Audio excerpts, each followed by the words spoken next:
શા માટે? તમે હમણાં સામે દાવો લગાવશો, દાદા આપણા તો બધાયના માથા ઉપર છે, પગ ક્યાં ઉપર છે? અરે હવે પગ નીચે થયા. જ્યારે જન્મો નતો, માના ઉદરમાં હતો, ત્યારે પગ ઉપર હતા અને મસ્તક નીચે હતું. માના ઉદરમાં જીવ ઊંધો લડકે છે, ઉત્તાનપાદ હોય છે. આ જીવાત્માને પણ બે રાણીઓ છે, સુરુચિ અને સુનીતિ. સુરુચિનો અર્થ બતાવ્યો સારું સારું ખાવું, પહેરવું, ઓઢવું, હરવું, ફરવું, આ બધાની રુચિઓની વાત છે.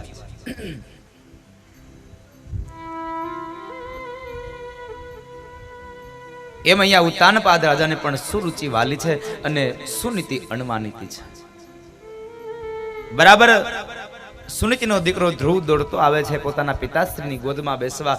રાજા પણ ગોદમાં બેસવા તૈયાર થયો છે, બેસાડવા. પણ એ જ સમયે બરાબર બન્યું એવું કે સુરુચિએ સામે આંખો કાઢીને ના પાડી દીધી કે ખબરદાર જો એને બેસાડ્યો છે. ના પાડી દીધી.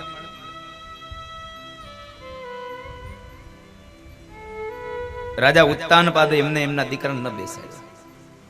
ધ્રુવ કહે છે, માં હું પણ એક રાણીનો દીકરો છું, મને મારા પિતાશ્રીની મહારાજની ગોદમાં બેસવા દો. સુરુચ કહે છે, તારી માં રાણી નહીં, તારી માં તો દાસી છે. અપરમાએ કવેણ બોલ્યા છે અને કહે છે કે તારે જો મહારાજની ગોદમાં બેસવું હોય તો એક કામ કર, જંગલમાં જા, જંગલમાં જઈ ભગવાનને ભજી લે અને ભગવાન મળે તો તું એની પાસે માગજે કે તને મારા કુખથી જન્મ મળે તો તું તારા મહારાજની ગોદમાં બેસી શકે, નહીં તો મહારાજની ગોદમાં ન બેસી શકે. હવે ભગવાનને મેળવવા જાય ને ભગવાન પાસે એવું માગે કે તારા પેટથી જન્મ મળે ને પછી એના પિતાશ્રીની ગોદમાં સીધું રાજગાદી ન માગી લે. વાયા થ્રુ તને કરવું એને કરતા ભગવાન મળે તો સીધું જ ન માગી લે. પણ એ સમયે 5 વર્ષનો એ ધ્રુવ રડતા રડતા પોતાની માતા સુનીતિ પાસે જાય છે અને સુનીતિએ પ્રશ્ન કર્યો, બાળક ધ્રુવ શું થયું બેટા, શા માટે રડે છે તું? માં, અપરમાએ મને કવેણ બોલ્યા છે. શું થયું? આખી એ વાત ઘટના માતા સુનીતિને કઈ બતાવી એટલે માં એટલું જ બોલ્યા છે, અરે દીકરા આમાં ક્યાં ખોટું કીધું છે, તને ભગવાનને ભજવાની વાત કરી છે અને આમ પણ તારા સાચા પિતા તો ભગવાન જ છે ને. આપણા સાચા પિતા તો ભગવાન જ છે, એમાં ક્યાં કોઈ ખોટી વાત કરી છે? માં સુનીતિએ જ્યારે આવો પ્રસ્તાવ રાખ્યો એટલે ધ્રુવ કહે છે, તો માં એક કામ કરો, મને આશીર્વાદ આપો કે મને હું જંગલમાં જાઉં અને ભગવાનને મેળવવા માટે નીકળી પડું, ભગવાન મને મળી જાય એવા આશીર્વાદ આપો. માં સુનીતિને વંદન કર્યા ધ્રુવજી મહારાજે. એટલે સુનીતિએ આશીર્વાદ તો આપ્યા પણ થોડી વાર માટે મનમાં ચિંતા થઈ કે મારો બાળક જંગલમાં જશે તો તાડ, તડકો, ભૂખ, તરસ, વરસાદ આ બધું હશે તો મારો દીકરો કેમ રહેશે ત્યાં? પણ અંતમાં એક પ્રશ્ન આવીને ઉભો રહ્યો, એક શાંતના મનમાં આવી ઉભી રહી કે જેને મેળવવા માટે મારો દીકરો જાય છે એ ભગવાન મારા દીકરાની રક્ષા કરશે. એ ભગવાન મારા દીકરાની રક્ષા કરશે. માને વંદન કરી અને ધ્રુવજી મહારાજ જાય છે. આ સુનીતિ છે. આ સુનીતિની જગ્યાએ જો અન્ય કોઈ માં હોત તો વિચાર કરો શું થયું હોત? છોકરાનું બાવડું પકડીને તરત લઈને ગઈ હોત અને અપરમાની હારે એવી ઝઘડો કર્યો હોત, એવો ઝઘડો કર્યો હોત. પણ આ તો સુનીતિ છે એટલે એને વિચાર કર્યો કે ઝઘડો કરવા કરતા જ્યારે આ બાળકની અંદર આવી પ્રેરણા નાખી દીધી છે કે ભગવાનને મેળવવાની, તો આ પ્રેરણાને મારે બારી ન કાઢવી જોઈએ. આ પહેલી વહેલી વાત. પોઝિટિવ થિંક જ્યારે માતાઓ ચાલુ કરશે ત્યારે બાળક ક્યારેય માયકાંગલો નહીં બને સાહેબ. પણ આપણે તો એને ઘોડિયામાંથી જ માયકાંગલો કરી નાખ્યો, હુઈ જા તારો બાપ બાગડો આવ્યો.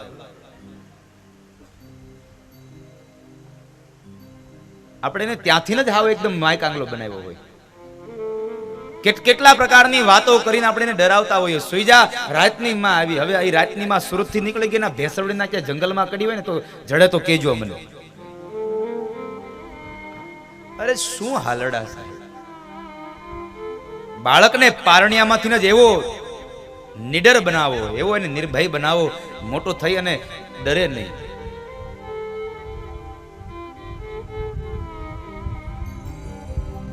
પણ આપણે તો ને ઘોડિયામાંથી જ માઇક અંગલા કરી દીધા હોય. જો કે હવે તો પારણિયા ગાવાના બંધ જ થઈ ગયા છે.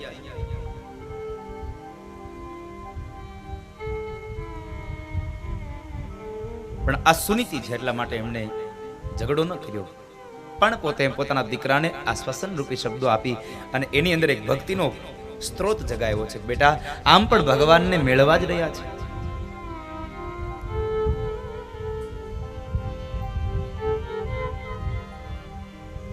આમાં જેટલા લોકો બેઠા છો એ મને એક વાતનો જવાબ આપો.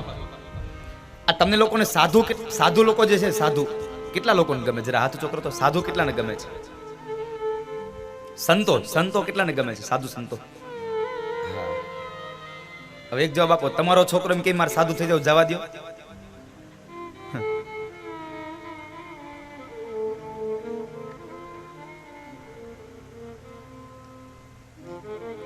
અરે મારે એકનો એક છે તો નો લાગે છે. સંતો ગમે ખરા,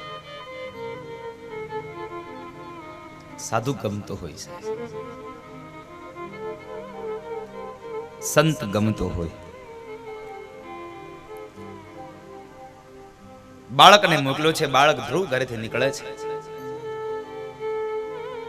ઘરેથી નીકળતાની સાથે જંગલના માર્ગે ચડ્યો અને જંગલના માર્ગે દેવર્ષિ નારદ સામા મળ્યા છે. નારદ સામા મળ્યા એટલે નારદને નૈમા છે, નૈમા એટલે ગમ્યા છે. એટલે નારદે પ્રશ્ન કર્યો, બાળક ક્યાં જાય છે તું? 5 વર્ષનો ધ્રુવ કહે છે ભગવાનને મેળવા. 5 વર્ષનો ધ્રુવ એમ કહે છે ભગવાનને મેળવા. હવે નારદને આશ્ચર્ય થયું કે આટલો નાનો બાળક અને ભગવાનને મેળવા જાય. લાવ કસોટી કરી. નારદે પ્રશ્ન કર્યો કે ધ્રુવ બાળક, તને એમ લાગે છે કે તને ભગવાન મળશે? 5 વર્ષનું બાળક શું જવાબ આપે છે? આ માના સંસ્કારો છે. આ બીજે ક્યાંયથી નહીં, આ માના ગર્ભમાંથી અને માની ગોદમાંથી આ સંસ્કારો મળે. 5 વર્ષનો ધ્રુવ એમ કહે છે કે મહારાજ, ઘરેથી નીકળતાની સાથે તમારા જેવા સદગુરુના દર્શન થયા છે ને, એટલે હવે મને પૂર્ણ ભરોસો છે, મને ભગવાન મળીને જ રહેશે. મને પૂર્ણ શ્રદ્ધા છે.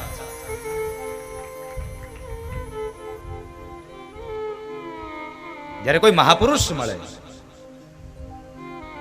ત્યારે એના દ્વારા આપણને ભગવાનની પ્રાપ્તિ થતી હોય. આ જવાબે નારદને તો સાવ પીગળાવી દીધા સાહેબ. કે શું બાળકની આ મનોવિચાર તો જોવો સાહેબ. અને એ સમયે દેવર્ષિ નારદે દ્વાદક્ષરી મંત્ર આપ્યો, ઓમ નમો ભગવતે વાસુદેવાય. લે બાળક, આ મંત્રનો જપ કરજે, ભગવાન તને મળશે. મંત્રનો જપ કરાવવાને લઈ અને બાળક નીકળી ગયો. ધ્રુવજી મહારાજ જંગલમાં ગયા અને દેવર્ષિ નારદ ઉત્તાનપાદ રાજા પાસે આવીને કહે છે કે રાજા, હવે ઉંમર થઈ છે તમારી અને જંગલમાં જવાનો સમય તમારો હતો ને ગયો તમારો દીકરો. હવે આ સુરુચિને લાડ લડાવવાના બંધ કરો. હારું હારું ખાવાનું, પીવાનું, ઓઢવાનું, હરવાનું, ફરવાનું આ બધું મૂકી અને હવે સુનીતિને વાલી કરી અને ભગવાનનું યજન કરો. અમુક સમયે અમુક વસ્તુ મૂકી દેવી જોઈએ. સમયાંતર થાય ને એટલે અમુક અમુક વસ્તુને છોડતી જવી જોઈએ. પણ આપણે જેમ જેમ મોટા થાય ને એમ એમ બધી વસ્તુઓ વધારે વધારે ભાવતી જાય. જીવનમાં સમયાંતરે વસ્તુનો ત્યાગ કરવો.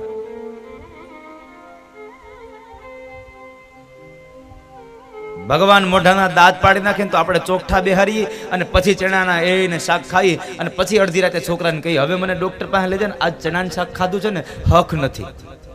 ભગવાને તારા દાંત એટલે જ પાડી નાખ્યા હતા કે તું જ્યારે ગૌઢો થા ત્યારે તારી ઉદરમાં રહેલી જે પાચન શક્તિ છે એ પાચન શક્તિ મંદ પડી ગઈ હોય એટલે તું જેમ તે ખાધા ન કરીને એટલે તારા દાંત પાડી નાખ્યા હતા. તે વળી નવું ચોકઠું બેહાર્યું અને તોય ચાલુ રાખ્યું.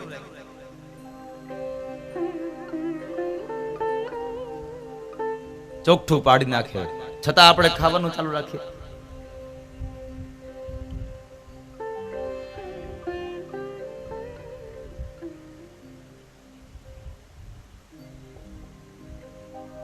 મોઢામાં દાંત રહી નહીં અને પછી આપણે ગામના ચોરે બેઠા બેઠા વાતો કરીએ, હા હવે મેં તો ચણાનું શાક ખાવાનું બંધ કરી દીધું. અરે તે બંધ નથી કર્યું, બંધ થઈ ગયું છે. તારે તો ઘણું ખાવું છે. બંધ થઈ ચૂક્યું છે.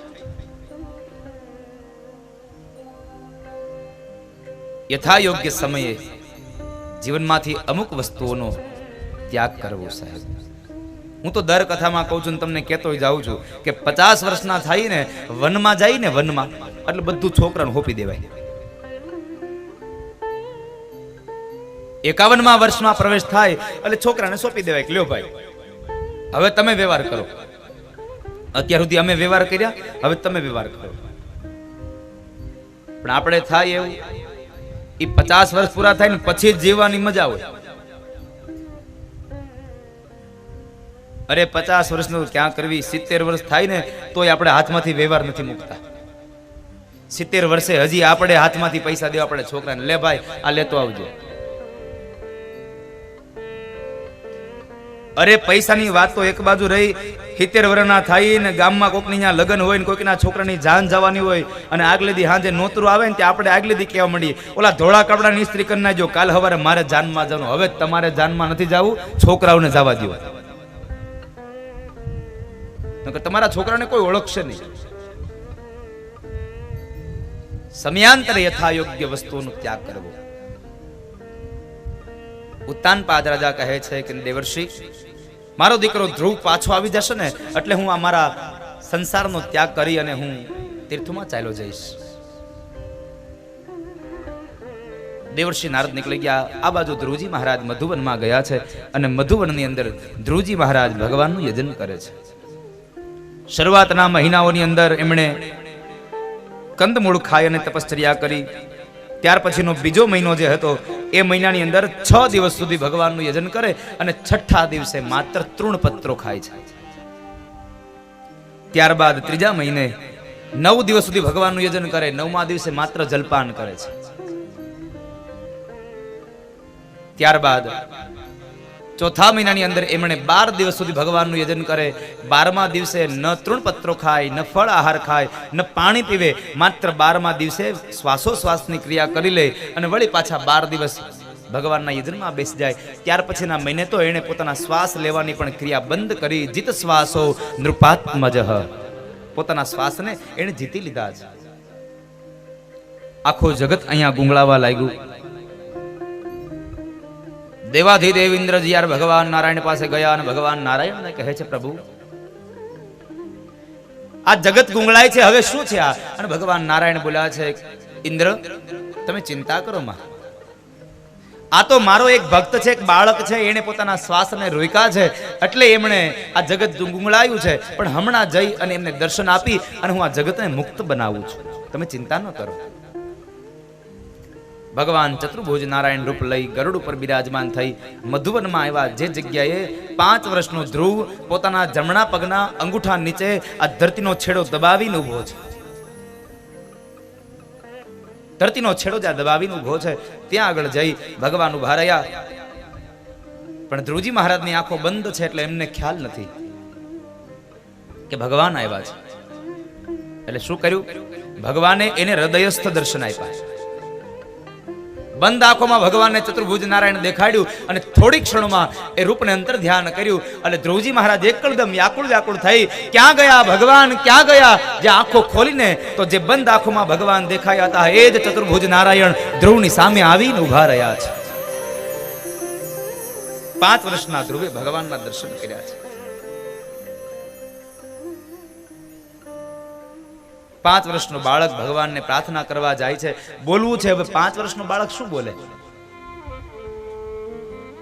ભગવાન સમજી ગયા કે આ બાળક કંઈક બોલવા માંગે છે. એટલે ભગવાનને પોતાના હાથમાં રહેલો જે શંખ છે એ શંખ ધ્રુવજીના લલાટમાં જ્યાં સ્પર્શ કરાવ્યો ને તો જાણે વેદનો જ્ઞાતા બ્રાહ્મણ જાણે ભગવાનની કોઈ આરાધના કરાવતો હોય એમ 5 વર્ષનો બાળક એ ધ્રુવ ભગવાનની પ્રાર્થના કરે છે. ભગવાન બાદરાયણ બોલ્યા છે, યોંતઃ પ્રવિશ્ય મમ વાચમિમાં પ્રસૂતા સંજીવયત્યખિલ શક્તિધર સ્વધામ્ના અન્યાસ્તઃ સચરણ શ્રવણત્વગાદિના પ્રાણાન્નમો ભગવતે પુરુષાય તુભ્યં. શ્રીમદ ભાગવતનો એ ચોથો સ્કંદ 9મો અધ્યાય અને 6ઠો શ્લોક કહે છે, યોંતઃ પ્રવિશ્ય મમ વાચમિમામ પ્રસુત. ભગવાનને પ્રાર્થના કરી, આ ધ્રુવે જે પ્રાર્થના કરીને એ પ્રાર્થના આ જગતના તમામ જીવાત્માઓ કરવી જોઈએ. કારણ ભગવાનને કહે છે, પ્રભુ તમારી કૃપાથી હું બોલી શકું છું, તમારી કૃપાથી હું ચાલી શકું છું, તમારી કૃપાથી હું જમી શકું, તમારી કૃપાથી હું સૂઈ શકું, અને તમારી પરમ કૃપાથી હું સવારમાં વળી પાછો જાગી શકું છું. ભગવાનની પરમ કૃપા છે આપણા ઉપર કે સવારમાં જગાડે છે, નકર સાંજે હુવાડી દે પછી ઉઠાડે નહીં તો. ભગવાનની પરમ કૃપા છે, ઈશ્વરની કૃપાથી આ બધું ચાલે છે. ઈશ્વરની કૃપા ન હોય એટલે આપણે રોડે ચડીએ હો તરત જ. હા, તમારી ઈચ્છાથી તમે જમી શકો, પણ ભગવાનની ઈચ્છા ન હોય એટલે તમારા પેટમાં પચી ન શકે. ભગવાન જ્યાં સુધી જઠરાગ્નિ સ્વરૂપે તમારા પેટમાં ન આવે ત્યાં સુધી તમારા ઉદરમાં નાખેલો અનાજ પચે નહીં, અને પચે નહીં એટલે એને પછી કાં તો તમે લીંબુ શરબતની માગણી કરો, કાં તો પછી હળદર મીઠાની ફાકડી માગો, અને કાં તો રોડે ચડો ક્યાંક લીંબુ સોડા મળી જાય તો સારું હો. ભગવાનની કૃપા છે. અન્યસ્તહસ્તચરણ શ્રવણ ત્વગાદિના પ્રાણાન્નમો ભગવતે પુરુષાય તુભ્યં. પ્રાણાન્નમો ભગવતે પુરુષાય તુભ્યં. હે નાથ,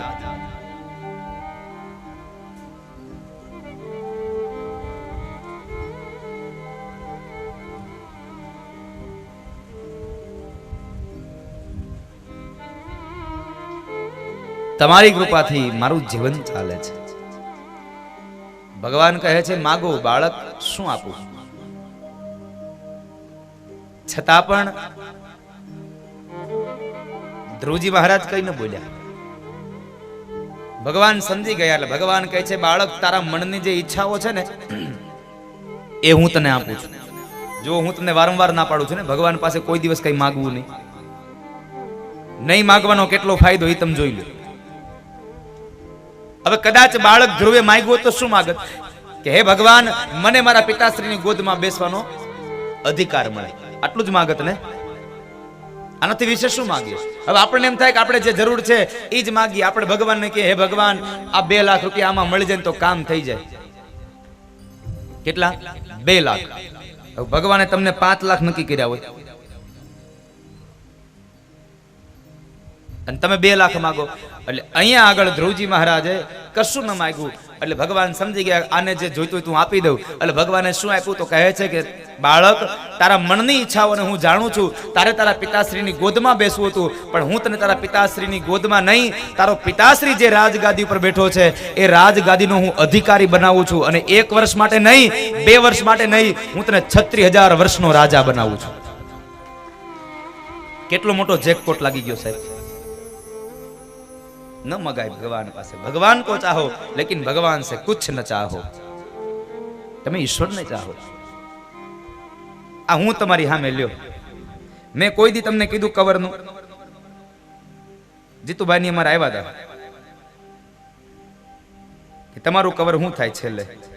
મેં કીધું મારું કવર તો તમારે જ નક્કી કરવાનું. હવે મારે હાથે કરીને મારે ખોટ ખાવી ને અરવિંદભાઈ. હવે હું એમ કહી દઉં કે મારા 2.5 લાખ રૂપિયા થાય ને, એ લોકો નક્કી કર્યા કે આને 5 દેવા છે, મારે તો 2.5 ની ખોટ ને. તમે મગજમાં ન લેતા, ખાલી આ ઉદાહરણ છે. તમે તમારે 11 લાખ દેવો તો મને કઈ વાંધો નથી.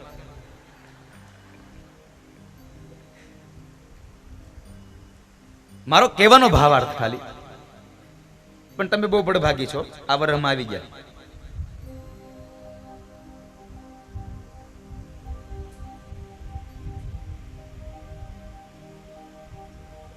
નકર આવતા વર્ષે તમે જરાક વિચારો કે શું કરવું, કાં તો વક્તા બદલવા ને કાં તો હવે થોડોક પૈસા ઉમેરવા.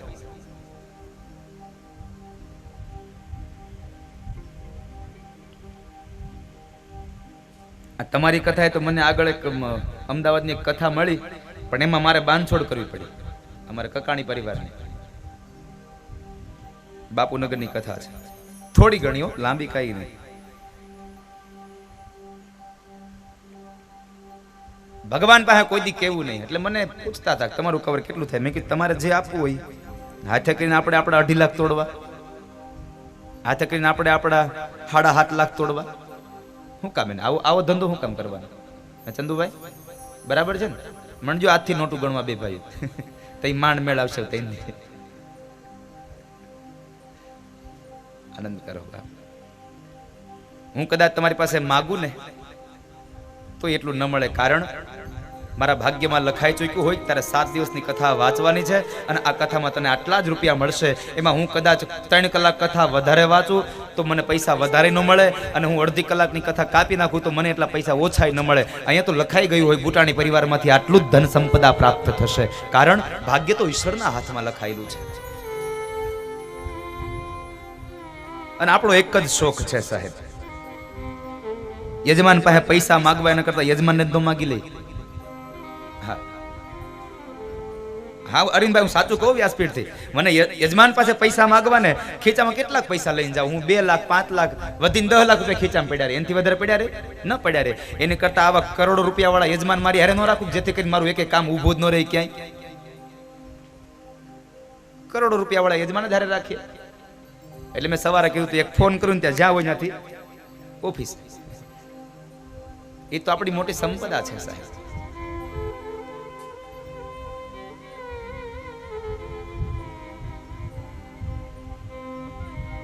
પૈસા રાખવા કરતા પૈસા વાળાને ભેગા રખાય. ઘણા મને કે તમે હવે મોટા મોટા માણસોને ભેગા રાખો. મેં કીધું એને જ રખાય, કામ એની પાસે જ થાય, આપણી પાસે શું થાય? પૈસા એને ભગવાન આપ્યા છે, આપણે એને જ કહેવાય ને ભાઈ અહીંયા આપો એટલા લ્યો. તને કેવા હે મોટા મન વાળા મોટા છે એટલે તો ભેગા રાખો છો. નાના મન વાળાને કથાય નથી આપતો હું હવે. હા, સંકુચિત મન વાળાને કથાય નથી આપતો. શું કામ? એને હવે એનું જ વિચારતો હોય, અને આ લોકો એમ વિચારે છે કે અમારી ત્યાં ગમે તેટલું માણસો આવે, જેમ બને તેમ વધારે માણસો આવે ના કથાનો લાભ લઈ અને સૌથી મોટો પુણ્ય અમને પાવે કે અમારા ઘરે ભોજન કરીને જાય સાહેબ. જેને જમાડવાની ભાવના જાગી છે ને એ માણસની ઘરે કથા આપવાની ઈચ્છા થાય મને.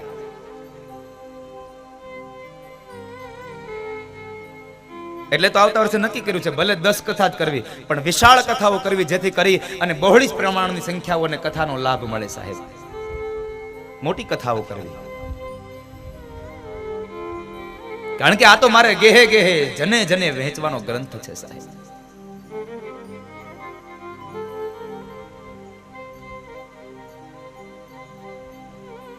આવા યજ્ઞો દ્વારા તો એવી જ કથાઓ દ્વારા શું થાય? જીવનું કલ્યાણ થશે, મનુષ્યના જીવનનું કંઈક અંશે પણ કંઈક એનામાં સુધારો આવશે ને એનું જીવન આનંદિત બનશે.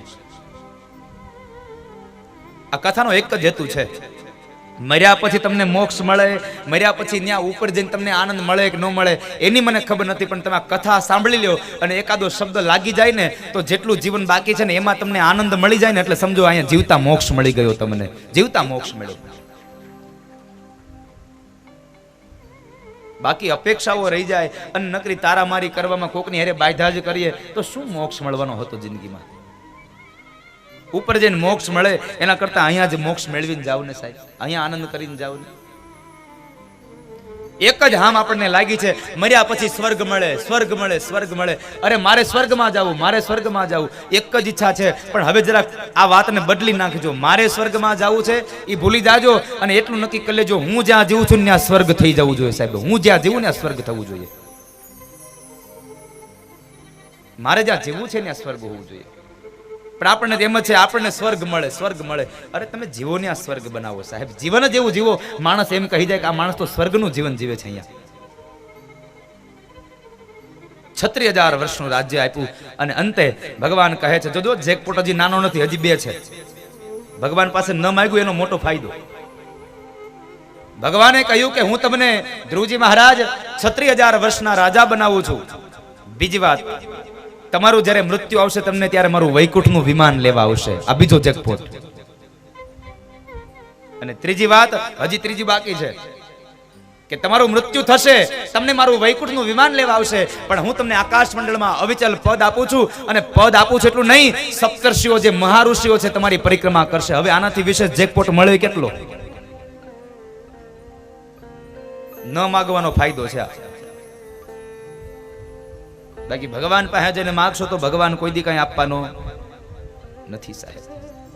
બહુ સત્ય વાત છે. ઈશ્વર પાસે માગો નહીં સાહેબ. ઈશ્વરની પાસે તો બસ તમારી પ્રાર્થના વ્યક્ત કરો, પ્રાર્થના કરો, અને ઈશ્વર પ્રાર્થનાથી તમને બધું આપી દેશે. કેવડો મોટો ઉપકાર છે સાહેબ, એટલે કહેવું ગમે. ઉપકાર તમારા ભારી રે ઓ શ્રીનિવાસા,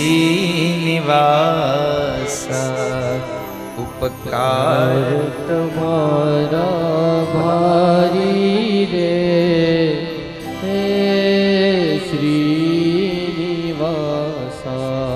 ઉપકાર તમારા ભારી રે ઓ શ્રીનિવાસા,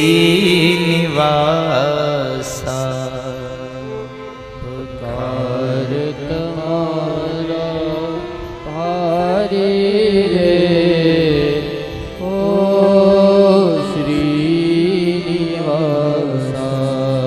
મેં માગ્યું તે મને આપ્યું, દુઃખ પડતા પહેલા કાપ્યું. મેં માગ્યું તે મને આપ્યું, દુઃખ પડતા પહેલા કાપ્યું. મેં માગ્યું તે મને આપ્યું, પણ મારું દુઃખ મારા જીવનમાં આવે ત્યાર પહેલા તે મારા દુઃખને કાપી નાખ્યું સાહેબ.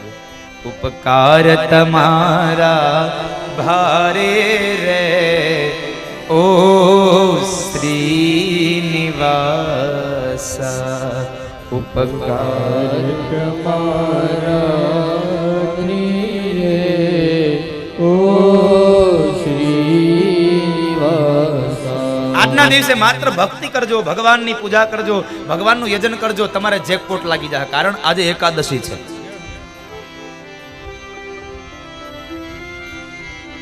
મારે ધ્યાન હરિનું ધરવું છે.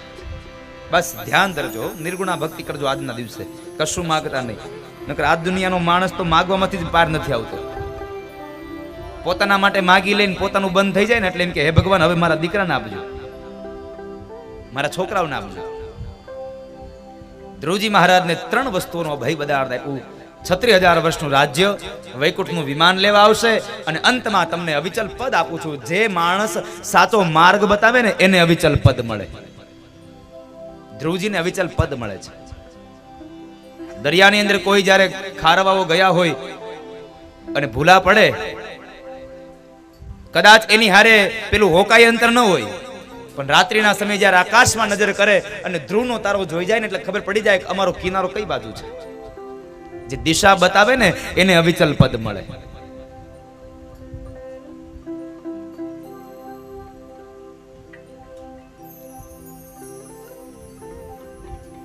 એક ઘડિયાળ અને એક હોકાયંત્ર,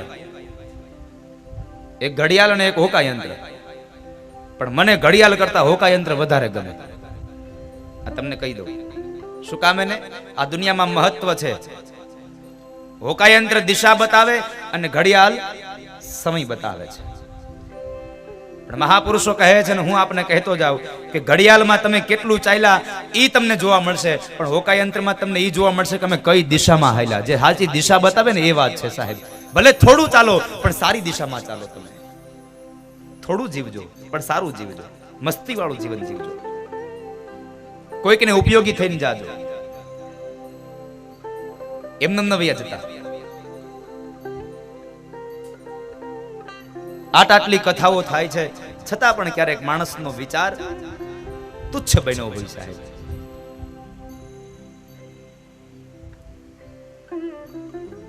ધ્રુવજી મહારાજ કચવાતા મને ઘરે આવ્યા. વિદુરજીએ પ્રશ્ન કર્યો, બાપજી ભગવાન મળ્યા પછી હેનું કચવાવાનું? એટલે એ સમયે મૈત્રેય ઋષિ બોલ્યા છે, વિદુર ભગવાન મળ્યા ને પણ ધ્રુવ કચવાયા એટલા માટે કે મારે માગવી જોઈતી હતી મુક્તિ અને મારે મંગાઈ ગયું બંધન. પેલા વેલા આવી અને માતા સૂરજને વંદન કર્યા છે કે માં તમે મેણું માર્યું ન હોત તો મને ભગવાન મળ્યા ન હોત. ત્યારબાદ સુનીતિને વંદન કર્યા છે. આજ સુનીતિનું હૈયું ગજગજ ફૂલે છે, કારણ આજે મને સારો પુત્ર મળ્યો. પણ સારો પુત્ર ક્યારે મળે? જ્યારે માં એને સંસ્કાર આપે ત્યારે. જ્યારે માના હૈયાની અંદર જ્યારે એને એના ગર્ભની અંદર હોય, એના ગોદમાં હોય, પણ ત્યારે જ્યારે એને સારા સંસ્કાર મળે. ઝવેરચંદ મેઘાણી લખે છે, જનનીના હૈયામાં પોઢંતા પોઢંતા લાગ્યો મને કસુંબી. હા ભેરી હા. હે મારી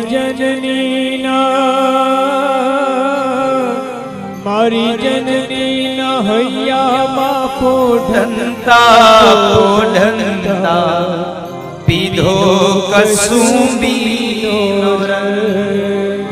ઓ રાજ મેં તો પીધો કસુંબીનો રંગ. મારા ધોળા ધાવણ કેરી ધારાએ ધારાએ ચાખ્યો કસુંબીનો રંગ. ઓ રાજ મને લાગ્યો, રાજ મને લાગ્યો, હો રાજ મને લાગ્યો કસુંબીનો રંગ. ઓ રાજ મને લાગ્યો કસુંબીનો રંગ. એ મારી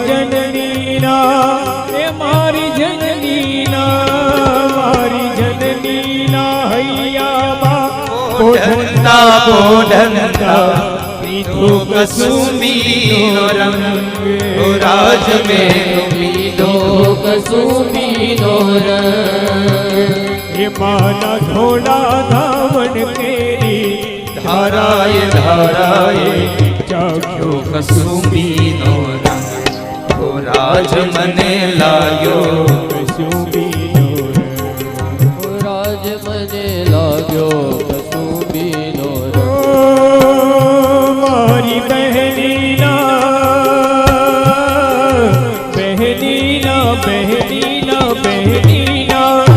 મારી બહેનીના કંઠેની કરતા નરડામાં ઘોડ્યો કસુંબીનો રંગ. હો રાજ્ય મેં ઘોડ્યો કસુંબીનો રંગ. એવી ભીષણ રાત્રિ કેરા પહાડો નિટાડો એ ચાખ્યો કસુંબીનો રંગ. હો રાજ મને લાગ્યો કસુંબીનો રંગ.